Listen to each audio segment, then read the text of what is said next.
Hello, and welcome to Campus Docket, a Volt podcast about the legal challenges reshaping higher education. I'm Scott Schneider, attorney and adjunct professor at the University of Texas School of Law, and I'm joined by Eric Kelderman, senior writer at the Chronicle of Higher Education. Each episode will unpack the key legal developments that matter to higher ed leaders, from student rights and faculty contracts to DEI lawsuits and government oversight. Campus Docket is produced by Volt, the go-to news source for higher ed leaders and decision makers. Remember to visit Volt at voltedu.com and subscribe to Campus Docket on Apple Podcasts, Spotify, or wherever you get your podcasts to make sure you never miss an episode. Let's get into this week's show.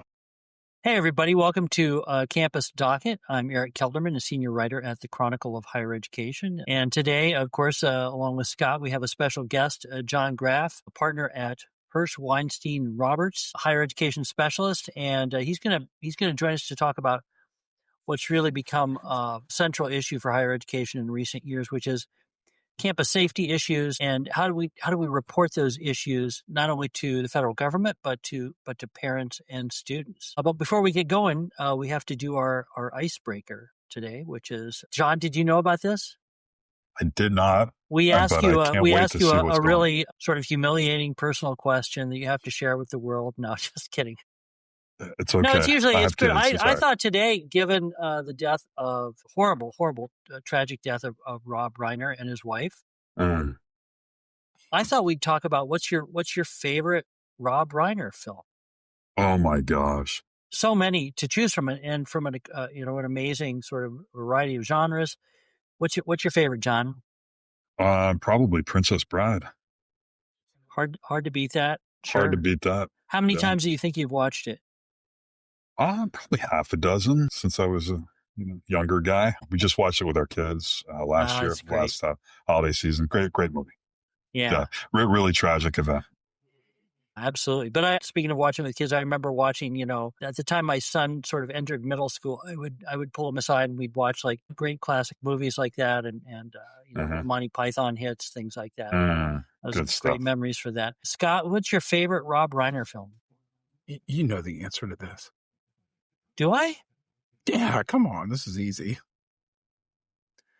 This is Spinal Tap, man. Come on. Oh, okay. Seriously? Of course. I should have guessed that. Absolutely.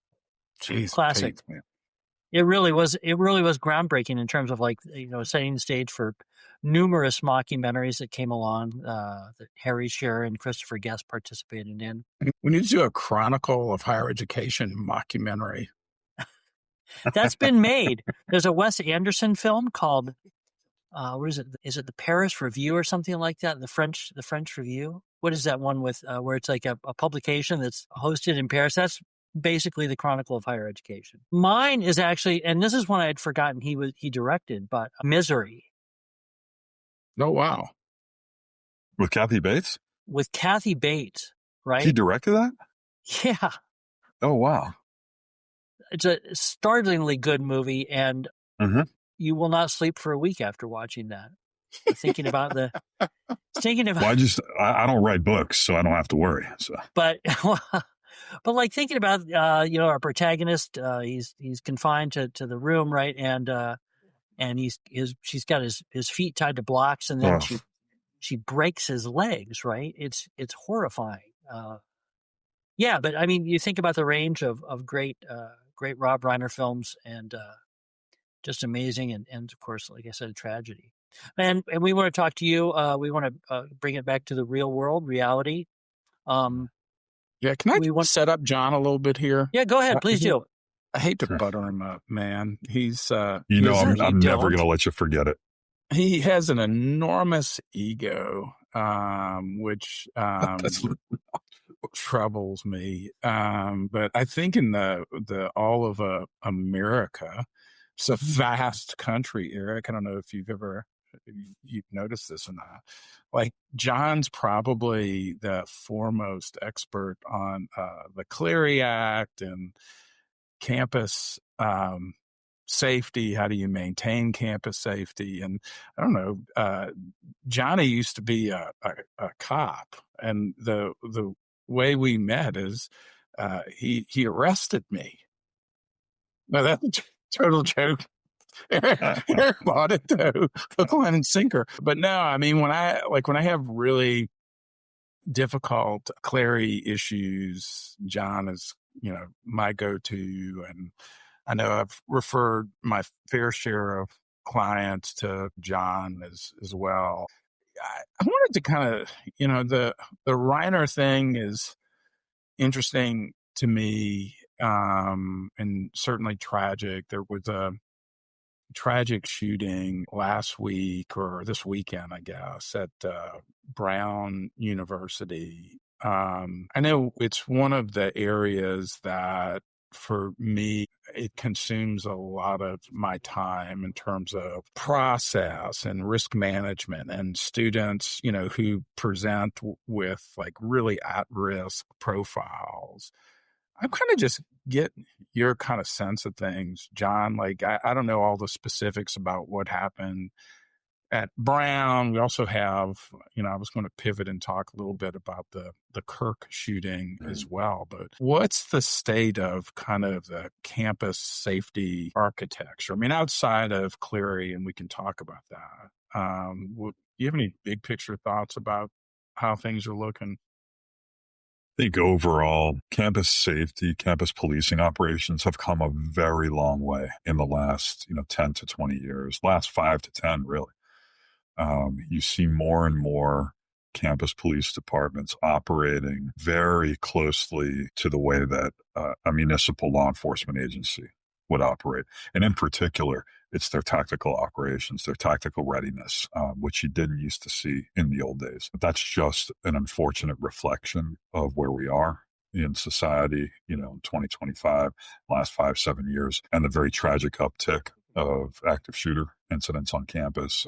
You can't operate a campus safety operation in 2025 and not have that tactical readiness. The exchange of intelligence has changed over the years. You have more police departments participating in joint task force operations, whether that's anti-crime or narcotics type operations, more sharing intelligence through fusion centers, which is just sort of like a hub. It's usually run by like a state police department or, some regional task force that they all feed in information that might be relevant to a campus or to an issue, a crime issue or safety issue more generally. They dissect that information and then they feed it back out to the departments that participate in the fusion operations. So we've come quite a long way. Can I ask a question about that, John, which is, Sure.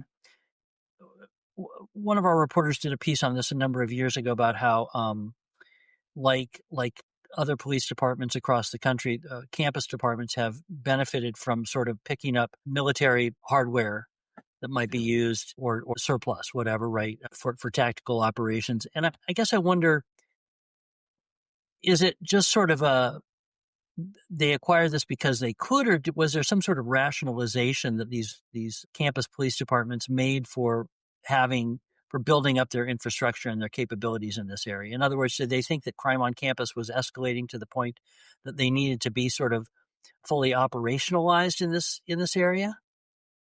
What a great question. I think it depends. It depends on the location of the department, depends on the school that they're trying to protect and serve. And certainly it depends on the types of issues that are confronting the school, the crime and safety issues.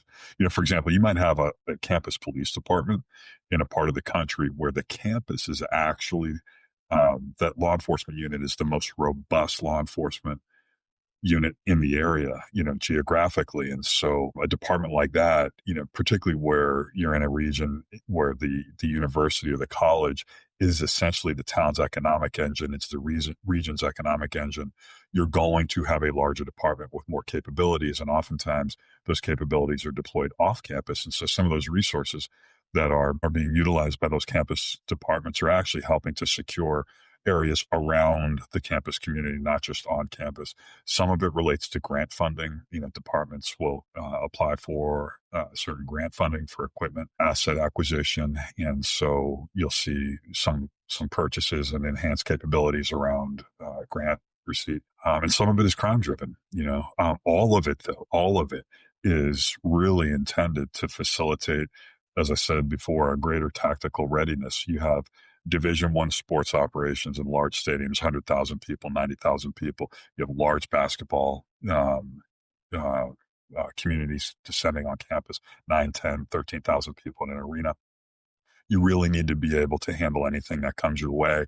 You will be working oftentimes in conjunction with local and state law enforcement, but oftentimes the readiness really it's hovering around the lead up to those events, not just the events themselves. When you're getting those additional law enforcement assets on campus, you can't operate a large campus in 2025 without the ability to provide a full service police response. Can I offer up some perspective to some history? This is, and John has alluded to this, in the but prior to the 60s, I mean, you never had the idea of having police on campus was, just like an absurdity. And, in the late 60s, early 70s, I mean, there's a book to be written about this, probably, if there hasn't already been one. You start getting, student protests connected to, Vietnam, civil rights, the campus unrest. And at that point in the 70s and 80s, you get a lot of state statutes, which for the first time start creating these vehicles for universities to create their own police departments, which, if you take a step back, I mean, it's a pretty remarkable thing to do. And certainly at the time, there was a lot of tension there. Like, in particular, what does a university know about running a campus police department? This seems way far afield from what universities historically have done. And then in the 90s, we get the Clery Act, and that really cements in a significant way these institutional obligations around maintaining campus safety. And then, I can just remember there were these very spirited debates not that long ago, maybe the last 5-10 years, about, do we need, there was this reconversation about, do we actually need campus police? Should they be armed campus police? Do we have concerns about them targeting, racial minorities disproportionately? And it really got caught up, the whole conversation about campus policing got caught up in the broader conversation nationally about defunding, police generally and all that. And now we're at this point where I don't hear that conversation ever happening anymore. And John, I'm kind of curious if you see it the same way. And is this just a cycle where maybe in 5 or 10 years we're right back going? Did the pendulum swing too far? Or do we have too many cops on campus? Are they overly weaponized and all that sort of stuff? And if you think any of my history is off, feel free to push back on that. No, I think you summarized it nicely, Scott. I think that, after the George Floyd incident, we saw the pendulum swing, right? And it was away from having a robust presence on campus. There was a lot of defund talk, a lot of defund effort. Some schools did disarm or disband.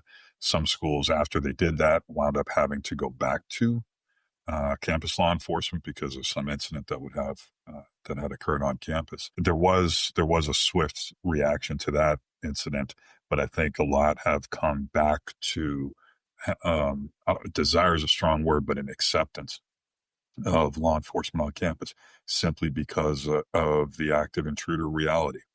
I think people have come to realize that the concerns that people had as campuses were arming up and as they were becoming more operationally ready and capable, the concern oftentimes was, well, what if one of the cops shoots a student? And it's a legitimate, fair concern, except that that's unlikely to happen, whereas you are more likely to have violent crime happen on campus. And if you don't have an ability to respond to it timely, then your concerns are much different than you thought that they were going to be by not having, when you were disbanding your police department in the first place. Yeah, and we don't know the facts on the Brown case. We don't know if it was, I think at this point, I don't know if things have changed. Is it someone internal? Is it someone on a bit team radar? For folks who aren't steeped in this, can you talk a little bit about, the work, and it's not just campus law enforcement does, but, student affairs, everybody working together to kind of minimize the risk of something like that happening on campus, especially when it's, you go back to Virginia Tech, it's someone who is a student at the university who's on the institution's radar. I'm kind of curious to paint the picture for the audience about what that looks like. And then I'm going to ask you, I'll let you pipe in on this, which is part of me worries on a campus that, especially campuses which are open, which is just part of the allure of the American college experience, that some of this, despite all the campus police in the world, great Clery compliance, great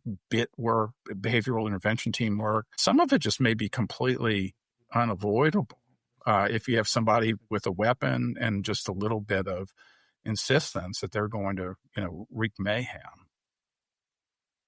So what I'd like to do is take the second issue first, because I think that's a much easier issue to respond to. Bad people who want to do bad things will do bad things, right? It's just a question of when, where, and to whom. So no matter how robust your platform is, your Clery compliance, and I'm not a huge believer that all of Clery compliance translates to safety. A lot of it is consumer transparency, right? There are some features of it, like the timely warning, that really are designed to facilitate timely decision-making in dire circumstances. But there's no platform in the world that's ever going to eliminate the risk of crime. So now that we've addressed that, when we talk, you referenced bit teams like a behavioral intervention team, right? And the way a school works together and sort of the foreseeability of something like what happened at Brown. We don't know really what happened there. We do know that one person, I think, was taken into custody, but then was subsequently released, so one would argue possibly cleared at that point, right? Because law enforcement's not going to let an active threat walk out the door typically. Most schools that do safety well will have some sort of threat assessment mechanism, committee that comes together, behavioral intervention team or threat assessment team. They're exchanging information about what they're seeing in real time. They're communicating among the dean of students folks, the student affairs folks like residence life and student conduct and counseling services, career services, et cetera. And then they're also exchanging information with the faculty and with campus law enforcement. And the idea is that folks come together when somebody registers on somebody's radar, that somebody who had that radar registration is supposed to start feeding information into the system. And we all get together and we talk, we try to reach an assessment as to whether this person needs some help. Are they a threat to themselves? Are they a threat to other people? And if they are a threat to self or other people, what do we do about it? Higher ed, in my experience, tends to do that pretty well. It really has a core component on campus that genuinely cares about students. You talk to some of these folks in the Dean of Students operations all over the country, they genuinely believe they can make a difference, and they are. They absolutely are. And so we've come a long way in the threat assessment capability. Can higher ed prevent all of it? No. Are some things going to be unforeseen? Absolutely. Will some people just snap and something bad happens? Yes, that's going to happen from time to time. And that goes to the second part of your original question, Scott. What we will ultimately learn about the Brown situation, who knows? I think that, right now the most pressing concern is just that there's an assailant out there that hasn't been caught. And, that unfortunately, that's sort of a reality of some of the evolution of these types of incidents. And we're probably going to see more of that over time. And just, Eric, I don't know if you know this, but if you're like a new lawyer in higher ed, you're going in-house. John does the talk at NACUA. I think I did it for a couple of years, and then they bumped me. They bumped me for you first, and then they rehired me. Yeah. Okay, I'm bummed. But can I ask? You mentioned this, and this is I'm going to get in trouble for saying this. We have the Clery Act, which creates a lot of institutional compliance obligations. I think if the reason I'll get in trouble is for saying I think campus safety would be better served by scaling some of that back and focusing more on especially timely warning and emergency notifications and all that. Can you paint the picture just generally what Clery requires, number one, for people who don't know, just really broadly? And number two, I kind of want to get your sense of what Clery compliances look like from the federal government's side for the last, 10, 15 years. And then I want to pivot to talk about what's going on at Berkeley. Okay. Before he pivots to Berkeley, I have a question. I want to jump in about. I have an idea about Clery that I'd like to hear your thoughts about too. But go ahead. So generally speaking, high level, the Clery Act is a campus crime transparency law, campus crime reporting law. Right. It requires that schools on an annual basis disclose in what they call an annual security report statistics regarding certain types of crime on campus or in certain locations that a campus controls and uses in furtherance of student education or student programming. Clery, it's a one-time-a-year publication. It publishes anonymized statistics about incidents. It doesn't really provide an apples to apples comparison between one campus and another. It gives you no data, usually in terms of whether there's any relation between a suspect and a victim. There are a lot of weaknesses in the ASR reporting. It really is a very high level, high altitude flyover of campus crime. The Clery Act also requires that schools publish what's called a daily crime log. That is a real-time snapshot of crime in and around campus, and it's got to be updated every couple of days and made available to the public. Anybody has a right to inspect a daily crime log. It's a key source of information for journalists and advocacy groups. The Clery Act also requires that schools publish a huge brochure, and this gets to the concern I think that your question hits on, Scott, a huge booklet of disclosures about safety features on campus and policy for X, Y, Z, A, B, C, and it just goes on and on and on. The document, as far as I can tell, I think on average, we're looking at 50, 60, 70 page documents at this point. Some are 100, 110 pages. And so lots of institutional money is spent on compliance with what at the end of the day are ultimately sort of bureaucratic obligations. And so we're very focused on not getting it wrong so we don't get audited, we don't get the big fines, and there is a diversion away from focusing on the things that, we probably should be focused on. That said, I've never worked with a department where somebody has said, well, I've spent too much time on bureaucracy today. I'm not going to send out that timely warning to the community. The people who work in that space, they're quite dedicated professionals. And very importantly, the Clery Act requires a series of emergency notifications called timely warnings or emergency notices that are supposed to be blasted to the community right away when campus law enforcement or emergency management becomes aware of a serious situation where you need to make some rapid decisions about your own safety. How was that for a flyover? It wasn't as punchy as I would have made it, but it was B+ work. Well, Scott also, he gave me a nice intro. Scott is himself a preeminent Clery expert. And so if I'm being judged by you at a B+, I take that as a compliment. So that's awesome. Eric wants to intervene in our Clery Love Fest with his own question. Well, I want to know, we talked a little bit about the effectiveness of Clery as sort of the notifications and the campus safety issue. I'd like to hear about what you think of it as a sort of consumer protection issue. How much do we know about who's reading these reports and how much it informs parents, students, and others about the safety on campus? A lot of, I think, when we think about the big Clery fines in recent years, right, we think about Michigan State, right, for instance, or Penn State with the violations there, the sexual misconduct issues. But is anybody reading these? Do we know how much it impacts people's decisions about where they go to college? Can I give one anecdote on this? Yeah, it's please. My favorite thing to do. So I think I've taught now in universities at Tulane and now at the University of Texas. hook them. And I literally, in every class I teach, just because I find this amusing, I ask students prior to enrolling at this university, did you or anybody in your family review the university's Clery report or campus safety report? And I have never had a single hand go up and say yes. 15 years. So, John, with that anecdote as backdrop, what do you think?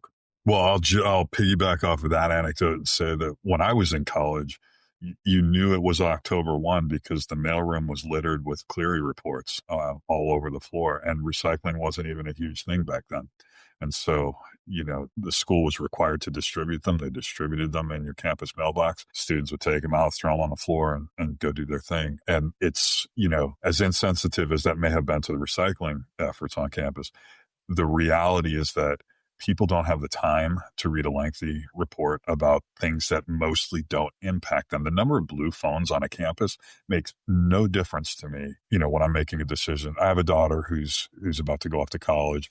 Scott, you've been down this road already before. I don't care how many blue phones you have on campus. I want to know that the police are accessible, right? At the end of the day.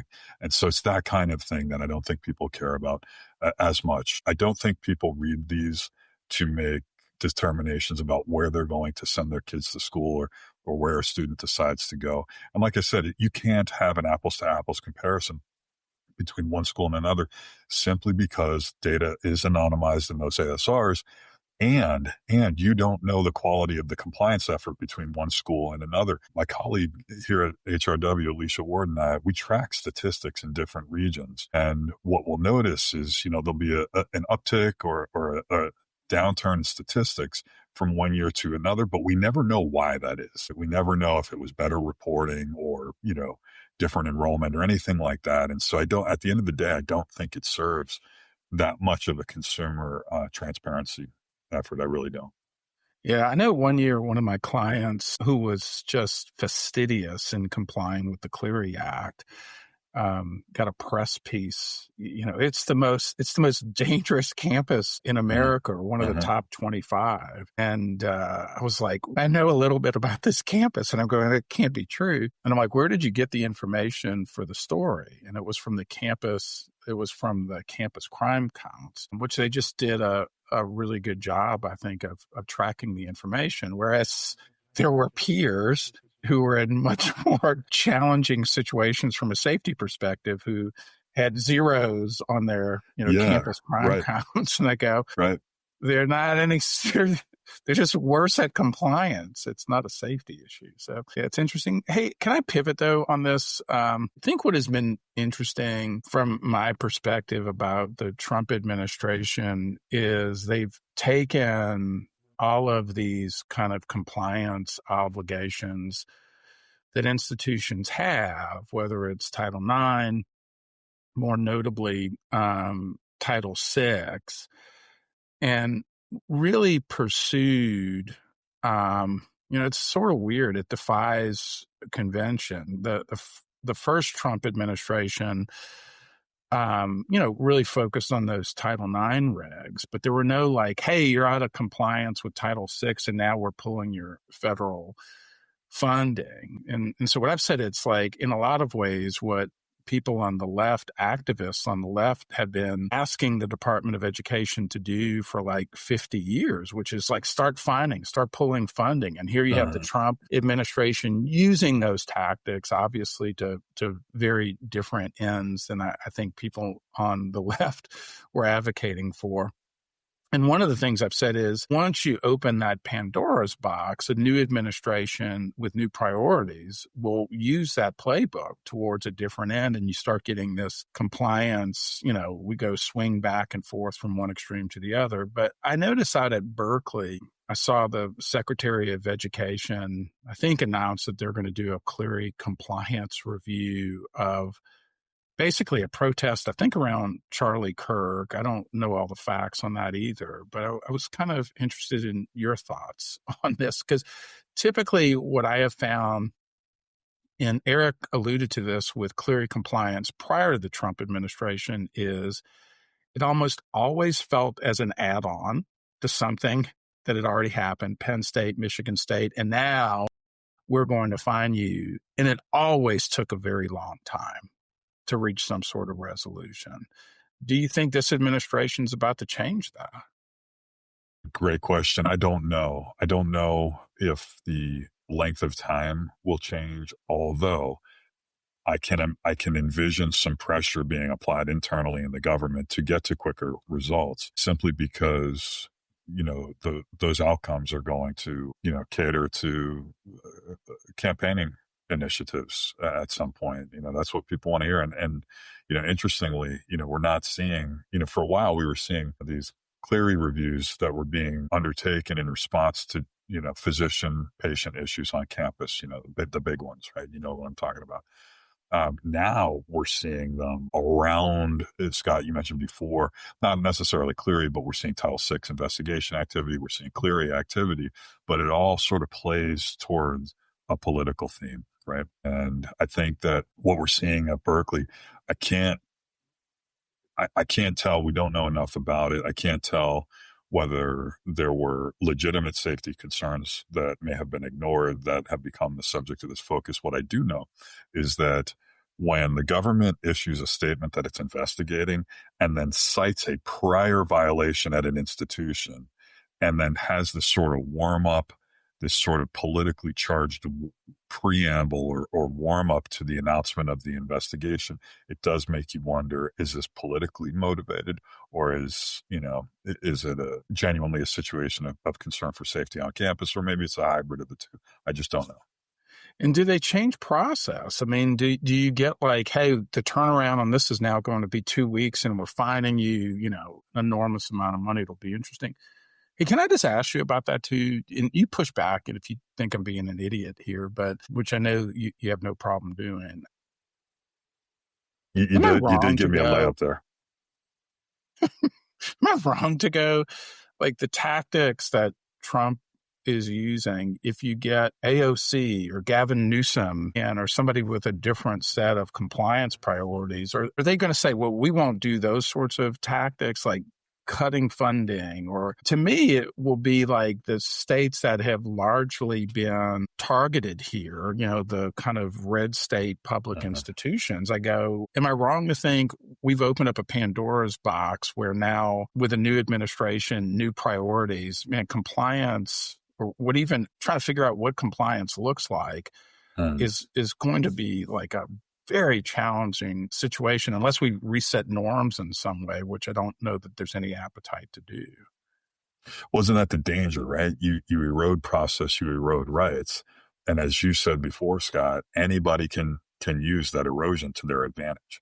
And so it's sort of like when the 2020 Title IX regulation changed, right? And it codified more due process rights. It took that Sixth Circuit standard and it just applied it to the entire country, right? In terms of cross-examination rights, et cetera.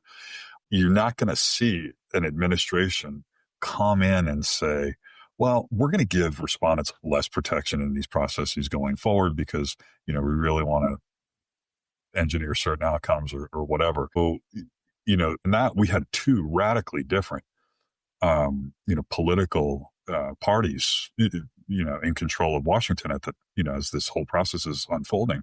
So I don't think that you're ever going to see any party voluntarily say, well, we didn't like the way Trump enforced it. We're going to just, not be as fast. We're not going to be as thorough or whatever it might be. I think, to your point, I think we've entered dicey terrain, and I don't think that there's walking this back.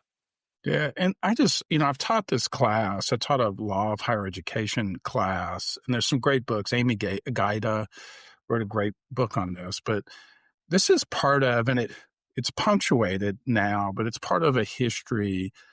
There used to be a lot of deference given to decision-making at academic institutions, certainly pre-1950. And you start to see this get eroded in court decisions. I mean, if you think about Title VII initially, Title VII didn't even extend to higher education institutions. That's how much deference was given to them. And you see this slow and steady erosion of deference. And look, I've criticized the 2011 Dear Colleague letter as another step along the way. But man, this takes it to a whole nother level. And I'm kind of curious, do you, like in some of my conversations, and it depends on the school and their financial means, do you have anybody who's going to you and going, we need to rethink our relationship with the federal government here? I mean, if this is going to be like one day we have all this funds and then to open them up, we got to pay $50 million to the federal government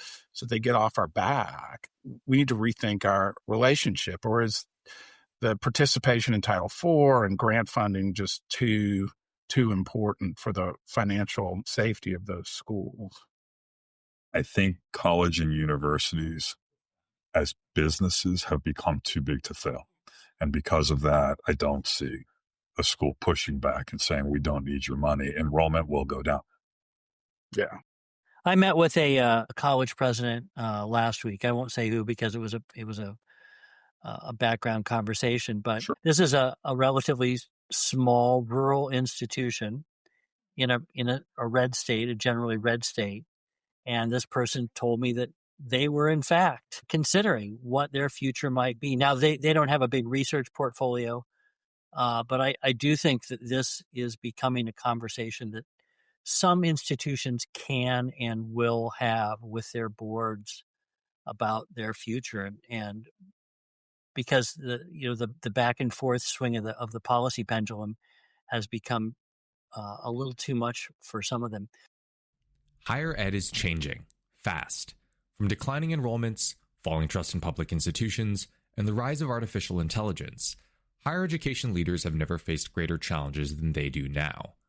Higher Voltage is a regular podcast hosted by industry veteran Kevin Tyler.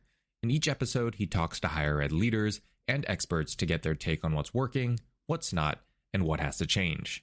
Higher Voltage isn't just for anyone who works in higher education. It's for anyone who is interested in or cares about higher education. Listen to Higher Voltage anywhere you get your podcasts.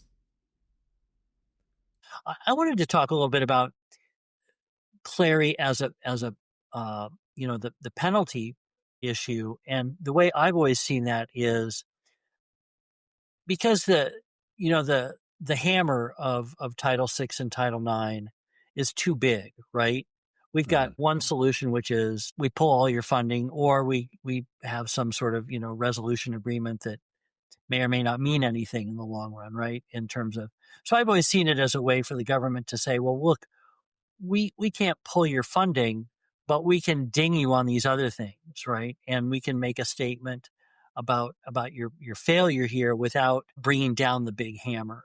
And I wonder about that. We talk about this in the accreditation world too, which is accreditors have really one great big hammer, which is revoke your accreditation and you lose all your Title IV funding. And that's a problem, right? We've seen that as an issue. And I wonder about the future of enforcement in this area, and whether, Scott alluded to this earlier about sort of people on the left have seen the lack of sort of penalties on institutions as a failure of the civil rights laws, right? That in some ways, the laws are set up in a way that protects the institution in the long run without really, you can enforce some change through these voluntary agreements, but it's very hard, to really make something stick in the long run. That Penn State didn't face any NCAA penalties. All those were revoked in the long run.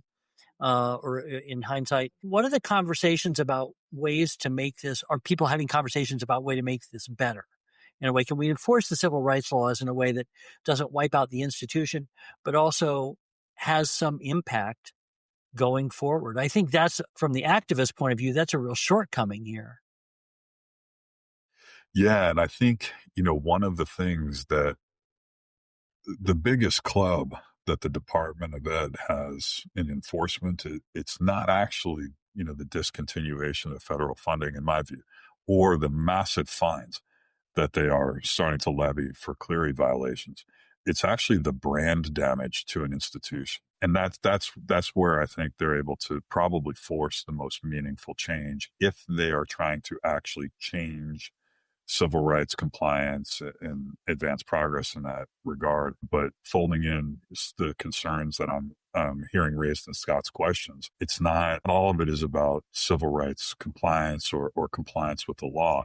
We are just in higher ed. We're stuck in a back and forth between the right and the left right now. And I don't really know how meaningful progress is made in that domain. Eric, your observation about the president that you spoke to is a perfect example.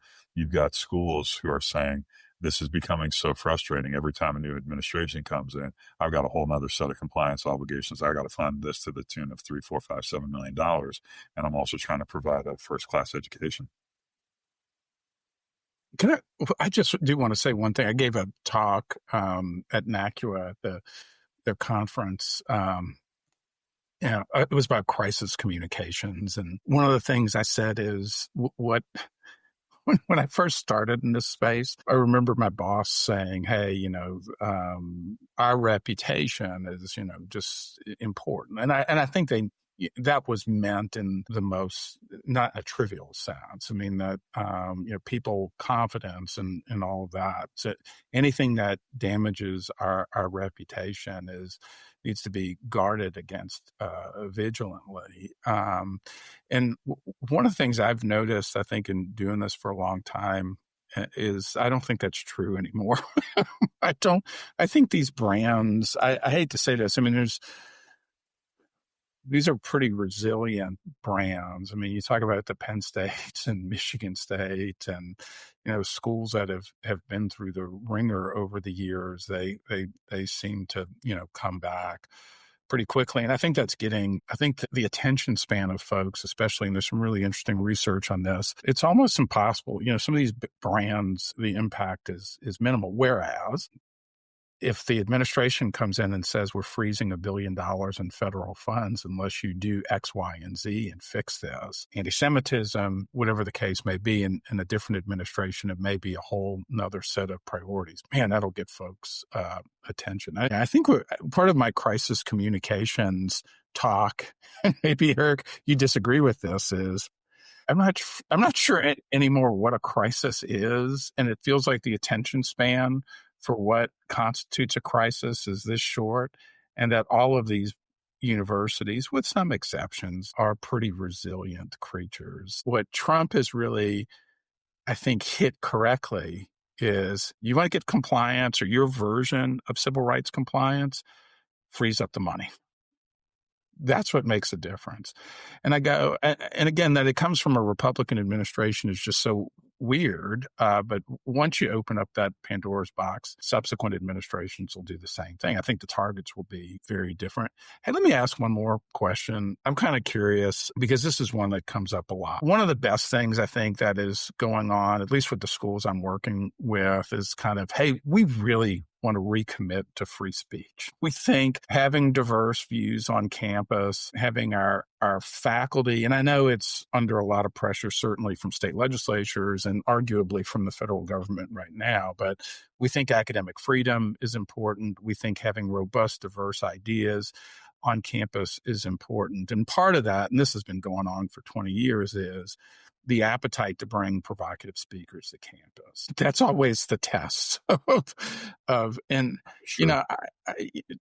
Charlie Kirk, was that at some level. And there's a way of thinking about what happened. And I'm glad this honestly hasn't captured a lot of attention, this was a university-based, compliance failure, safety failure. I don't know if that's true or not, but I'm curious, in that climate, where I think more and more schools are going to be we're going to get back to this point where we're bringing these provocative speakers. To see Milo is back.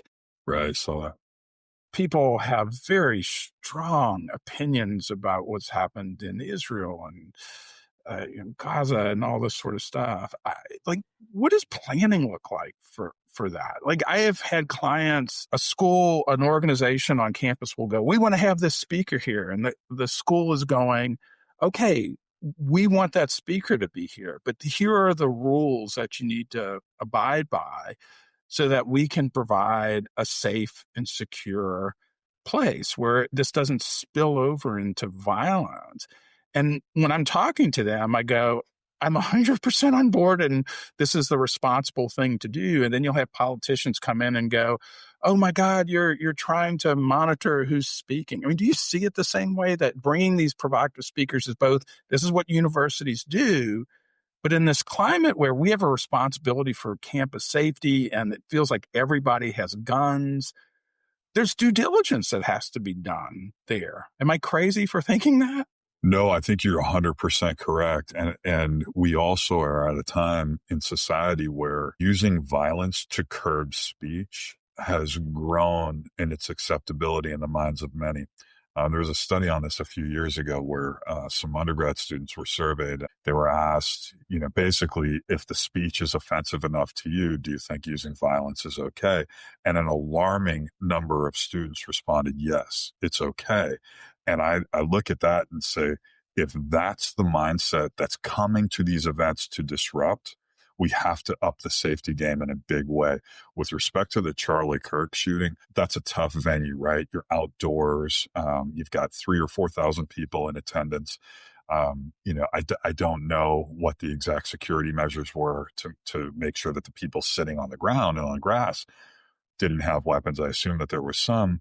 This was a rooftop shooting incident. There was a similar type incident when Trump was on the campaign trail.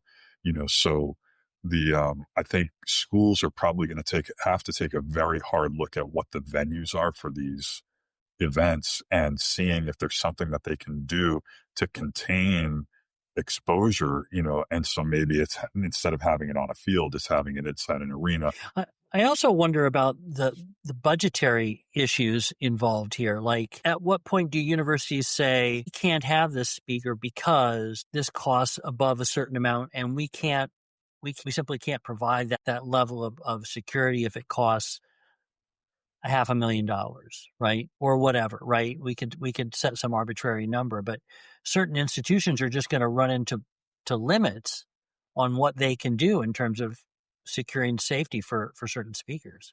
That's a very legitimate concern in my view. At the same time, we're a stone's throw away from somebody saying you're using that to censor, right? You're going to use the cost of security to censor because, this guy's more provocative. We can't have him come because he's too expensive. So it's a no-win situation, really. Hey man, and other than what we talked about, what's kind of, I wanted to close with this. What are you seeing? I mean, I know you do as much work in higher ed as anybody. I mean, what are the things that are taking up your time right now?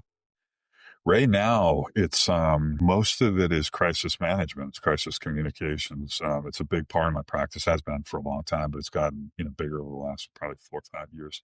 And it's typically a response to a safety issue on campus. It could be a high-profile sexual assault, might be something involving athletics. Everybody is worried about the shooter concern right now, and everybody should be concerned about it. So it's typically in the crisis management space. Yeah, I won't put you on the spot, but there's an interesting story involving a football coach or a former football coach that's gotten a little news play lately. Talk about resilient brands. Let's talk about the University of Michigan for a second, and Michigan State as well.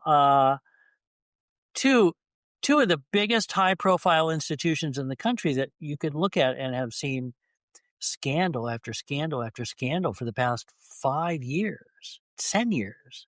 Scott was commenting before on the resiliency just across the board. And yes, the brands of all of the big schools are very resilient.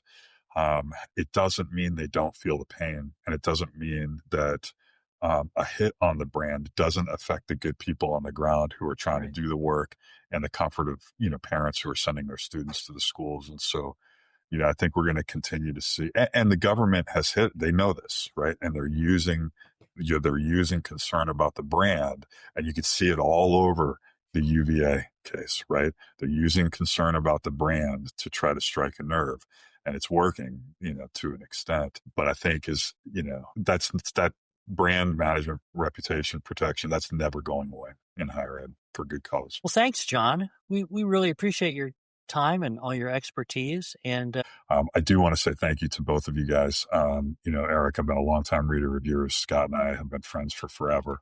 So it's a real privilege to be invited to spend some time with you guys today. Love the podcast. Awesome. It's always a pleasure to see John. Me, not so much. Well, I think you guys are doing something very special with your podcast. Like I said, I do enjoy it. And I think, you're willing to have hard discussions that dissect both sides of an issue. And that is what higher ed needs right now. They need to keep having those dialogues. So bravo to you both for your part in that dialogue. All right. And look, I hope Eric gets a pay raise so that he can afford a heater in his house, because apparently what he's wearing there, what is it, like 7 degrees in your home, sir? No, I'm, I think it's an age thing. I think as my thermostat, my internal thermostat has gone down as I've gotten older. And so I don't know why when I'm sitting for too long, I get cold. I think it's an age. Well, I have a space heater going right here, but it's like 12 degrees here. So. Yeah, it's only like 20 here. So it's not very warm here, but it's hell getting old, guys. I'm telling you. Oh, it's 58 here. So anyway, let's leave on that note. Hey, John, good seeing you, buddy. Likewise, guys. Thanks so much for having me. Thanks a bunch. All right. See ya. There you go. Well, look, thanks for tuning in to Campus Docket. You'll find links to everything we discussed today, including related cases, articles, and a full transcript in the show notes and on voltedu.com. Be sure to follow Campus Docket wherever you get your podcast. And while you're there, check out Trusted Voices and Higher Voltage, 2 more podcasts in the Volt lineup that look at higher ed through different lenses. On behalf of the Volt team and my friend Eric Kelderman, thanks again for listening. We'll see you next time.